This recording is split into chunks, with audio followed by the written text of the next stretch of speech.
Esta charla está diseñada para cualquier persona. Mm, Puede ser ateo, católico, cristiano, musulmán, judío, de cualquier religión o sin ninguna religión. Esta es una charla meramente humana, es decir, para que podamos ver si esto que estamos diciendo se le aplica al hombre de cualquier época, o sea, de cualquier momento de la historia, de cualquier cultura, de cualquier civilización, si se le aplica a esta especie, a este ser humano. Esta charla se va a llamar El amor en el centro de la vida humana. Vamos a ver si es verdad que el amor es eje, centro, fundamento de toda vida humana. Entonces, para eso no vamos a establecer distingos ni de épocas, ni de cultura, ni de civilización, ni nada. Entonces, para esto nos vamos a apoyar entonces en lo que dice la ciencia, en lo que dice la sociología, la historia, la geografía y todas las ideas. Bueno, entonces para empezar pues vamos al inicio. Y el inicio es cómo empezó esta especie sobre la faz de la Tierra. Cómo vivían, es decir, cómo era su organización social. Entonces podemos decir que al inicio el ser humano vivía en tribus, en grupos, en manadas. ¿Cuál sería la palabra que abarcaría esos diferentes tipos de organización? Podríamos decir que la palabra ideal sería comunidad. Y si nosotros miramos la palabra comunidad, es común, unidad. Es decir, ellos vivían tratando de estar en unidad, para que esa unidad generara comunidad. Entonces, ¿qué es lo que hace que el ser humano viva en comunidad? Si nos ponemos a pensar, yo creo que podríamos decir que es la necesidad. Porque un solo ser humano no es capaz de satisfacer todas sus necesidades. Inclusive no más para que la prolongación de la especie, él solo no lo puede hacer. Requiere una comunidad, requiere una pareja, luego vendrán los hijos, harán comunidad. Entonces, lo que hace que el ser humano viva en comunidad es la necesidad. Y si nos ponemos a ver cuál es la especie más necesitada, entonces nosotros podemos ver un antílope. La hembra pare el hijo, lo lame para quitarle la placenta, le circule la sangre, y el animalito se para, busca la ubre, mama su primer calostro y listo a correr que viene el depredador. Y así todos los animalitos, inclusive hasta el cocodrilo, sale de su huevo y ahí mismo busca dónde esconderse, porque viene el depredador. Inclusive algunas mamás los guardan en la boca mientras ellos van creciendo. ¿Y cuál sería la especie más necesitada? ¿Cuál necesita más cuidado? ¿No será el hombre? Porque necesitamos solamente un día, una semana, un mes, un año o toda la vida. Yo creo que toda la vida. Y por eso cuando nosotros en la casa decimos es que yo no necesito de nadie, somos los primeros mentirosos. Porque siempre estamos necesitando del otro. Inclusive, para estar hoy aquí, ¿cuántas personas se necesitaron? Imagínese usted los miles de personas que han intervenido al hacer las calles, los semáforos, los vehículos, los buses, los carros, para tu vestido el mío, etc. Miles y miles de personas han intervenido para que hoy tú y yo estemos aquí. Además de los que han hecho la comida, los que la han transportado, etc. Entonces somos la especie más necesitada. Y eso es muy importante tenerlo en claro, porque eso nos ayuda a que podamos tener siempre claro que necesitamos de otros. Así no nos gusten. Pero por esa necesidad debemos tratar de buscar que nos gusten. Porque va a ser la vida más armónica, más de común unión. Bueno, ahora pensemos en qué se requiere para satisfacer esas necesidades. Nosotros podemos tener aquí un individuo y podemos tener aquí una comunidad. Entonces, este individuo, ¿qué es lo que tiene que hacer para satisfacer la necesidad de esta comunidad o de este otro ser humano? ¿Qué necesidades puede tener un ser humano? Entonces, digamos, necesidades de comida, de vestido, afectivas, de cariño, etcétera, de tiempo, de conocimiento. Entonces, ¿qué es lo que este individuo tiene que hacer para satisfacer la necesidad de este otro? Ayudarlo, podríamos decirle, regalarle, donarle, prestarle. Pero ¿cuál sería el verbo común para esas acciones de prestarle, donarle, regalarle, ayudarle? ¿Qué es lo que cuál sería el verbo común que envuelve esas acciones? Y si pensamos, podríamos decir que es dar. Entonces, ¿qué es lo que, fíjense la palabra tan importante? Dar. Dar. Entonces, ¿qué es lo que hace este individuo para satisfacer la necesidad de este o de esta comunidad? Le da. Le da.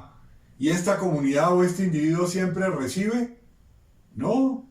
También él tiene que devolver y darle a esta comunidad o a este individuo. Entonces siempre va a ser una acción de doble vía. Este da y este recibe. Y este recibe y da. Pero fíjense cuando estamos diciendo recibe. También hay una acción muy importante. Es que quien va a recibir, quiera recibir. Porque si no quiere recibir, por ejemplo, le voy a dar comida, pero yo cierro la boca, ¿cómo le doy comida? Tocará por sonda o contra su voluntad. Pero la manera es que éste quiera recibir y éste le quiera dar. ¿Y qué requiero también para yo poder satisfacer la necesidad de otro? Mira, hay una cosa muy importante. Para poder satisfacer la necesidad del otro, lo primero que tengo que hacer es verlo. Que yo me dé cuenta que existe. Que no paso la vida y voy caminando y no me doy cuenta que el otro está, que el otro existe. Hay una historia de un ejecutivo que va en su deportivo, que quería invertir a buscar un apartamento y va por un barrio y de pronto siente que le cae un ladrillo y le rompe el parabrisas. El señor se baja muy bravo, ve que hay un niño ahí al borde de la calle y el niño le dice: señor, por favor ayúdeme. Que mire, es que mi hermano lo traigo en la silla de ruedas, se me cayó y yo no lo puedo levantar y va a nevar, porque si nieva mi hermanito se muere. Por favor ayúdeme. Y el señor, claro, le ayuda. Y él después se queda pensando y dice: que no te tengan que dar un ladrillazo y romperte el parabrisas, que el parabrisas para ver que otro existe, para ver que hay otro, y que ese otro tiene una necesidad y que tú le puedes ayudar a satisfacer esa necesidad.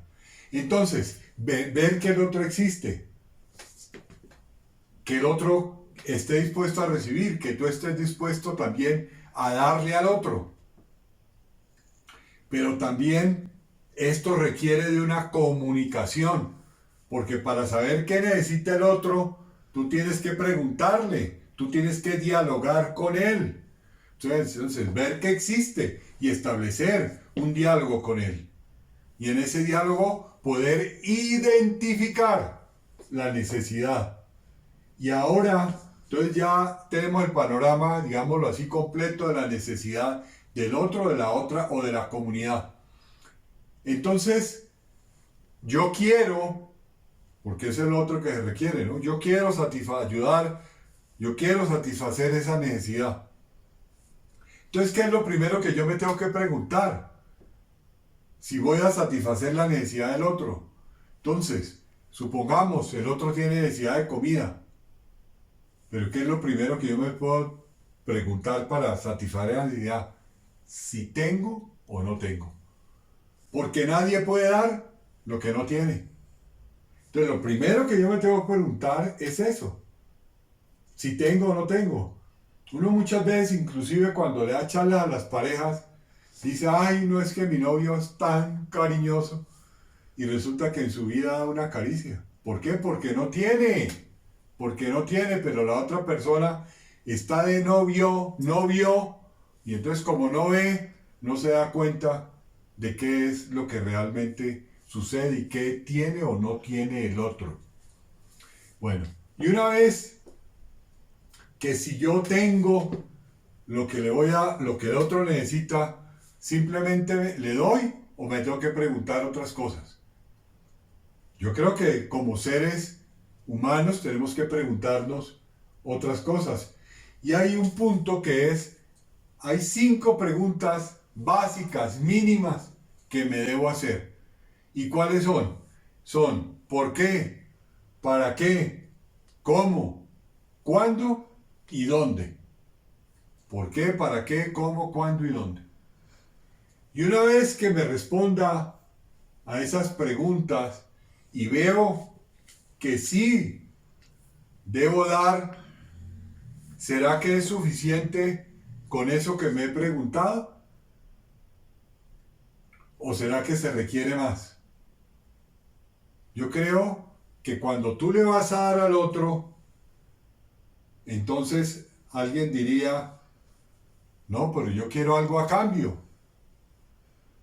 Ah, pero si es que es mi papá o mi hermano, pues no, bueno, pero sería ilegítimo que yo le quiera dar al otro algo, o por ejemplo, para que lo podamos entender mejor, le voy a prestar, le voy a dar hoy 1.000.000 de pesos. Entonces, usted, si yo le digo, necesito 1.000.000 de pesos, entonces le digo, necesito 1.000.000 de pesos, ya hemos hecho todo, usted me vio, dialogamos, necesito 1.000.000 de pesos. Entonces usted me lo da primero, si lo tiene o no. Segundo, ¿por qué, para qué, cómo, cuándo y dónde? Tercero, después de ese paquete de preguntas, ¿qué me vas a dar a cambio? Es decir, lo que a mí me interesa.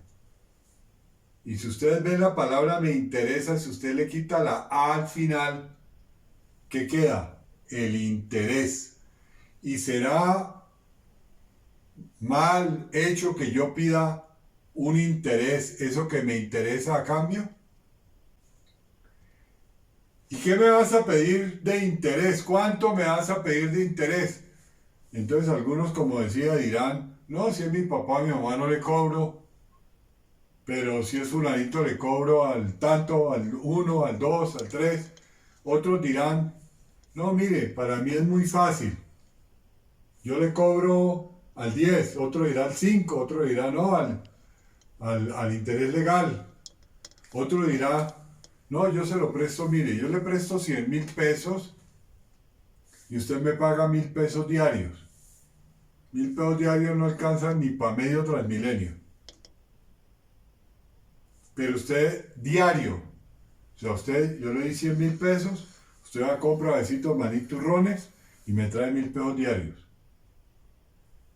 ¿Qué porcentaje es 1.000 de 100.000? El 1%. Diario. Quiere decir que le estoy cobrando al 30% mensual. Entonces yo pregunto, o nos preguntaríamos, ¿será que eso debe tener un límite o no debe tener un límite? ¿O es simplemente en razón a lo que a mí me provoque o en razón a su necesidad?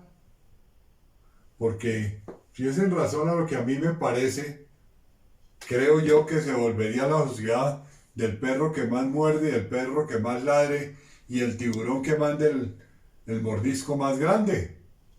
Y yo creo que eso no puede ser la sociedad, porque una sociedad de esas termina en unas injusticias impresionantes que luego van a llevar a unos conflictos de orden social, personal, etcétera, inmanejables. No se haría inviable esa sociedad. Entonces debe haber un límite.